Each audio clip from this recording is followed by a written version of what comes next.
Hello friends, and welcome to my channel. If you're new here, my name is Maria, and if you're not new, you probably are asking, what is she doing?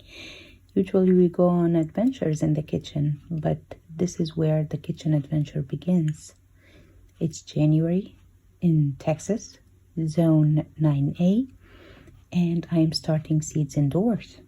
So let's see how that works.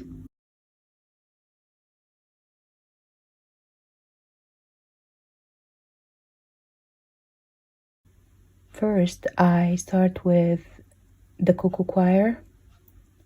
This is like beet moss, but I found a good deal on these blocks of cocoa coir. The use of cocoa coir in soil mixes helps the soil retain moisture without getting clumpy. Cocoa coir comes in these blocks, and I am pouring warm water on top of that in order to moisten the cocoa coir and start working with it. Once you pour the water, you will notice that it will start to expand, and then you can crumble it like this.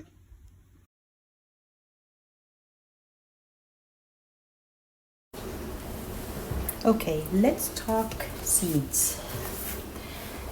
As you can see here, I have quite the selection, and this is not everything, mind you. And I also get my seeds from different sources, as I will show you here. So, for example, here we have peppers from M.I. Gardener. M.I. Gardener, they sell heirloom seeds. Beautiful, beautiful heirloom seeds. Heirloom seeds are true to their parents, which means if I plant these seeds and then I take the seeds that come out of the fruit at the end of the season, plant it again next season, then I will get exactly the same product, okay? However, if I get something like this, it's a hybrid.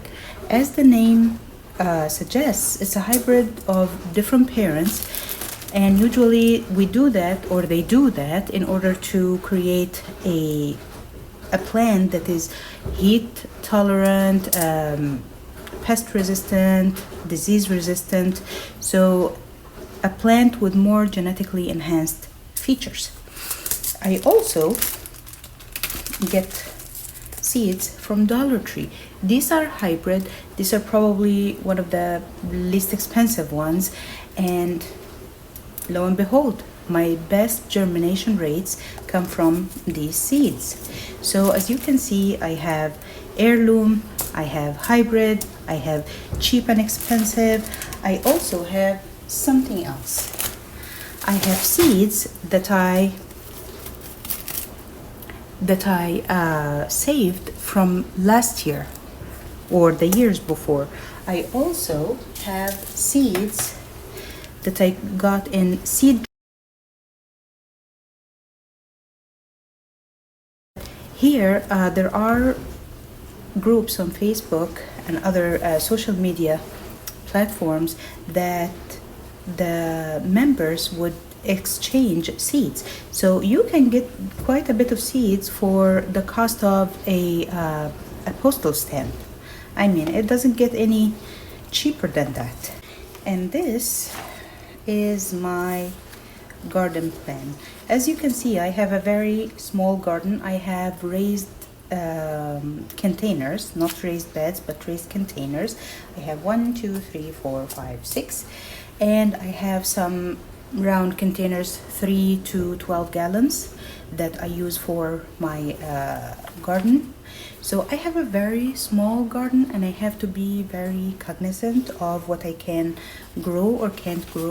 So here I am planning to put tomatoes and basil in this container here. I'm planning to put cucumbers right next to them, and peppers and beans. And here I have the plant dates, when to take the plant outside. And here the plant date from inside. Inside we're going to sow the seeds and leave them like in your greenhouse or in your garage or in your seed starting setup, whatever it is, and let them grow, and then take them out after the last date of frosting, after the last frost date. This is what I use for or to label my seeds. You can get these at the Dollar Tree, at the hobby store, at hardware store, and a permanent marker. So now we prepare our pots where we're going to sow the seeds. I put a coffee filter inside because, as you can see, the pot has holes underneath, and I don't want my soil to be washing out every time I water. The reason we have to start the seeds indoors here in Texas is that even though we have a considerably long growing season, it gets too hot pretty early in the spring, and when that happens, the plants get so stressed, and if they are small young plants, they can also die, and therefore you don't end up with the harvest that you wish for. So when we think that the average tomato plant would take about 70 days to mature and harvest, and that your spring actually lasts about 5 weeks, you realize that, oh, I need to start early and give it like a wiggle room for the plant to grow and mature and establish itself before you take it out in the spring. The same applies to peppers, eggplants, almost everything else. The other thing is we had drought the last 2 years, and with that and the heat, what happens is most pests don't have a food source, and therefore the stress on your garden becomes even worse.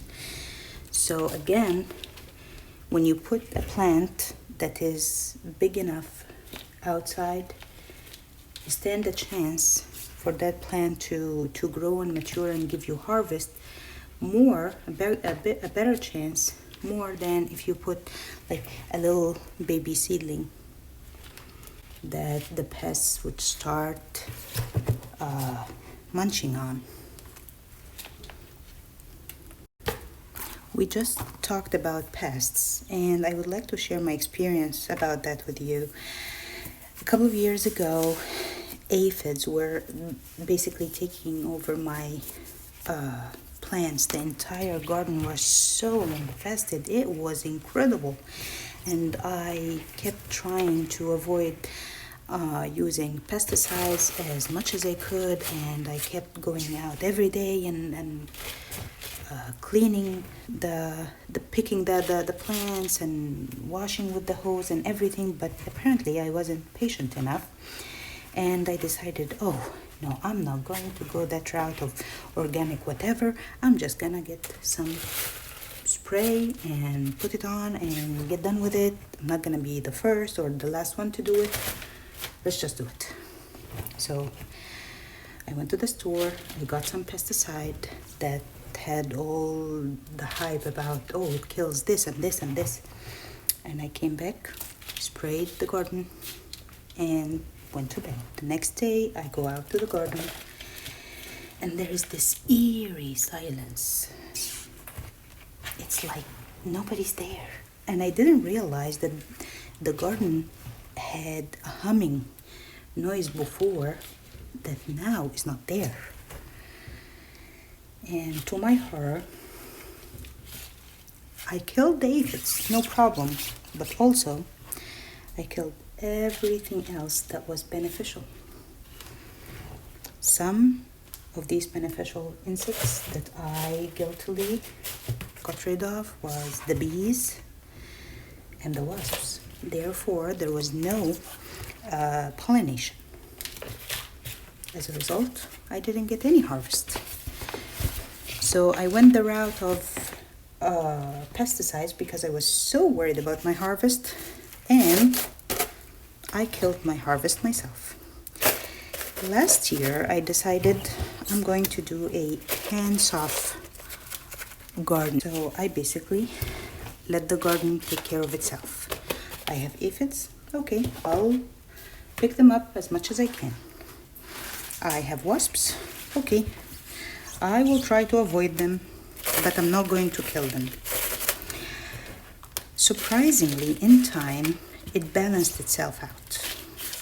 The wasps took care of my aphid problem, and the aphids provided food for ladybugs, beautiful, beautiful ladybugs, and it just took care of itself.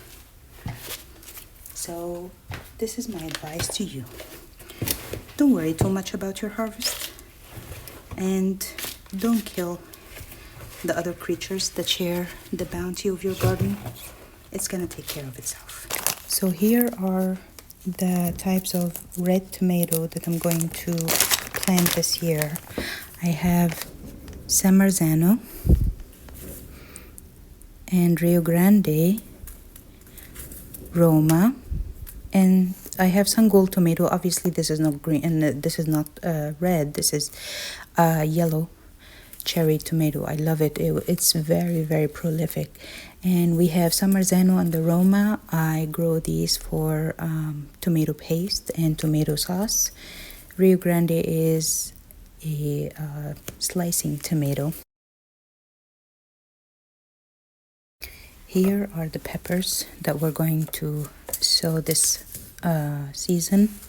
Shishito pepper. These are very cute, very small, and they are kind of hot, not very hot. We have this actually Serrano chili, Spanish variety, and it is hot. This is Corno de Toro, sweet, and Anaheim, hot. So as you can see, I have a mixture of hot and sweet peppers. It's important to realize that the hotter the pepper, the more time it will take to mature and be ready for harvest. So I like hot pepper, but also it might be wiser to go with sweet varieties that mature faster if your growing season is not that long. When I plan the garden, I don't only plan what we're going to eat. I plan what's going to be very pretty to see growing in the garden. I have here some perennials that are native to Texas, and I plan on starting them here indoor and then moving them when they are big enough, like maybe a few inches big, into the front garden. I would love for these to be a habitat for the pollinators and the wildlife. To me, growing a garden is an act of hope. You don't grow a garden unless you think that tomorrow will be a better day, that tomorrow the sun is going to come up, that the rain will also come, that your seedlings will grow and produce. It's an act of hope.